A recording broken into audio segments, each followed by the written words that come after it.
ایک دفعہ شیطان آیا ہمارے نبی سے ملنے، تو آپ نے اس سے پوچھا تیرے دشمن کتنے؟ وہ مسلمان جو 24 گھنٹے باوضو رہتا ہے،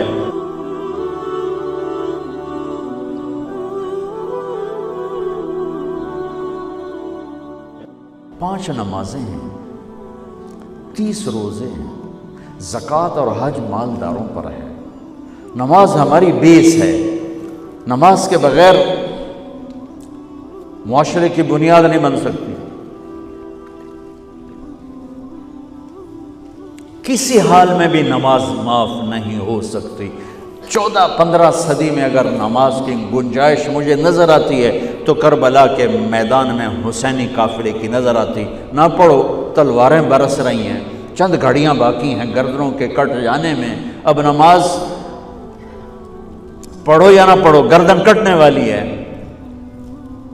اس کے باوجود امام عالی مقام نے زہیر آپ کے رائٹ سائڈ پر جھنڈے بردار تھے، ان کو اشارہ کیا کہ یہ شمر سے کہو نماز پڑھنے۔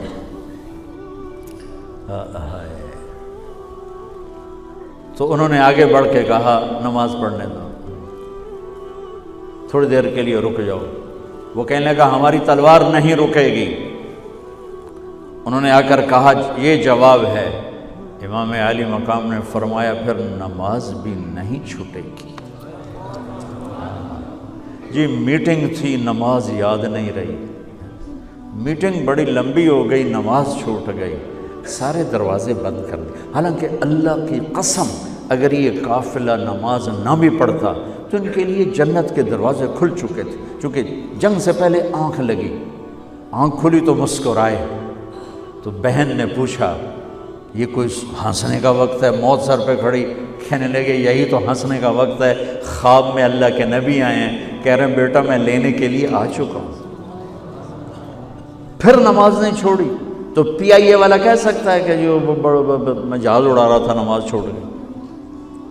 ارے بھائی پوچھو علماء سے سفر میں کیسے پڑھنی ہے، آسانی کر دی، چھوٹی کر دی، معافی نہیں ہے۔ اگر معافی ہوتی تو اس حسینی قافلے کو ہوتی۔ آدھے نماز پڑھو آدھے جنگ کرو۔ اب تو 1440 ہجری ہو چکی ہے، 1440 سال میں سب سے خوبصورت نماز جو پڑھی گئی کربلا کے میدان میں پڑھی گئی۔ سب سے خوبصورت سجدہ جو کیا گیا کربلا کے میدان میں کیا گیا۔ اور زمین نے بھی کیا فخر کیا ہوگا کربلا کی زمین نے کہ آج کون ہیں جن کے ماتھے میرے اوپر ٹک کر یوں لگ رہے ہیں جیسے ٹیکا میرے ماتھے پہ آ گیا۔ جب سبحان رب الاعلیٰ کی صدا گونجی ہوگی تو زمین کی 7ویں تہ بھی ٹھنڈی ہو گئی ہوگی۔ تو میرے نبی کا نواسا ہمارے لیے دروازے بند کر کے جا رہا ہے۔ کسی حال میں نہیں چھوڑ سکتے نماز، سوائے اس کے کہ بے ہوش ہو جاؤ، چلو ٹھیک ہے، اس کے علاوہ نہیں چھوڑ سکتے۔ لیٹے لیٹے پڑھو، نہیں اٹھ سکتے لیٹے پڑھو، آنکھوں کے اشارے سے پڑھو، چھوڑ نہیں سکتے ہو۔ آدھوں نے نماز پڑھی، آدھوں نے جنگ کی، پھر آدھوں نے نماز پڑھی اور سب نے جنگ کی، اور عصر میں سب سر نیزے پہ چڑھ چکے تھے۔ عاشق کا جنازہ ہے، ذرا دھوم سے نکلے، محبوب کی گلیوں سے ذرا گھوم کے نکلے۔ ہمارے دفتروں میں، بازاروں میں، گھروں میں نماز زندہ ہو جائے۔ روزہ تو سال کے بعد آئے گا، بیمار ہے تو چھٹی، مسافر ہے تو چھٹی بعد میں رکھ لینا۔ زکوٰۃ پیسے والے پر ہے، حج پیسے والے پر ہے، ایک نماز ایسا فریضہ ہے جس کے لیے میرے رب نے 700 دفعہ قرآن کو ہلا دیا ہے۔ نماز نماز، کبھی لفظ صلاۃ کے ساتھ، کبھی اور الفاظ کے ساتھ، 700۔ ایک آرڈر آ جائے ملک صاحب کا تو آپ ہل جاؤ گے، آرڈر آ گیا، آرڈر آ گیا۔ میرا رب 700 دفعہ کہے اور تمہاری مسجد خالی ہو کہ ہمیں اپنے اللہ اور اس کے رسول کی عظمت اور ہیبت کا پتہ نہیں ہے۔ نماز کے بعد زندگی اگر ساری نماز بنانا چاہتے ہیں، نمازیں کتنی ہیں بھائی بولو؟ 6 ہو سکتی ہیں، 7 ہو سکتی ہیں، نہیں ہو سکتی۔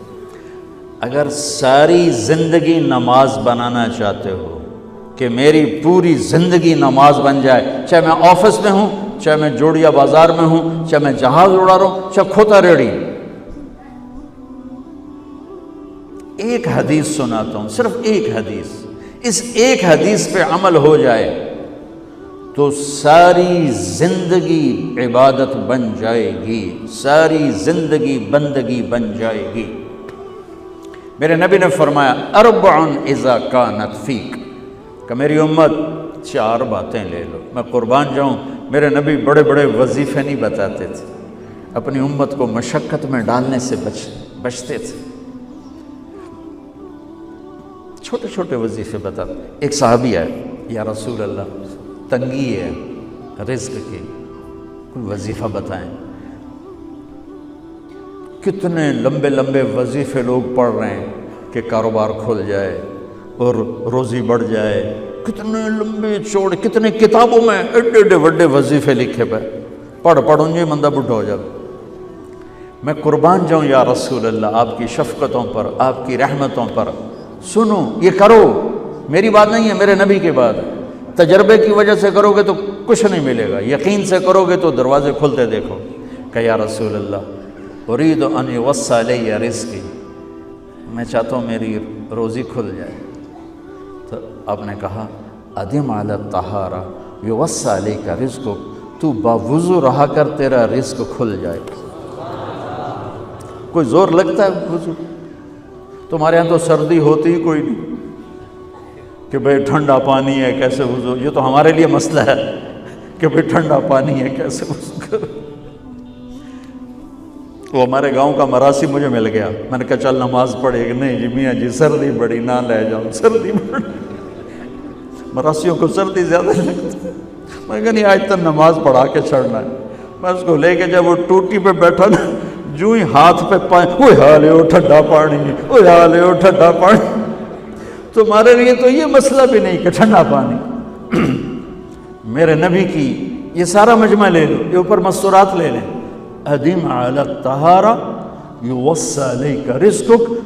میرے نبی نے فرمایا باوضو رہنا شروع کر دے، اللہ تیرا رزق کھول دے گا۔ ابھی اللہ رسول کی آپس کی بات ہے تو میری بات ہوتی تو دیوار پہ مار دو، تجربہ کرو۔ نبی کی بات کو تجربہ کر کے نہیں کرتے، یقین کے ساتھ کرتے ہیں۔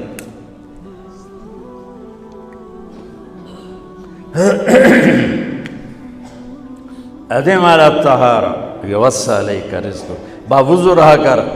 اچھا باوضو رہنے کے اور فائدے، اللہ پیار کرتا ہے، شیطان ڈرتا ہے، اور وضو ہوگا تو نماز آپ ہی پڑھی جائے گی، چلو یار وضو ہے 4 فرض ہی پڑھ لو گی۔ ایک دفعہ شیطان آیا ہمارے نبی سے ملنے، تو آپ نے اس سے پوچھا تیرے دشمن کتنے؟ کہنے لگا 15۔ آپ نے فرمایا کون کون ہے؟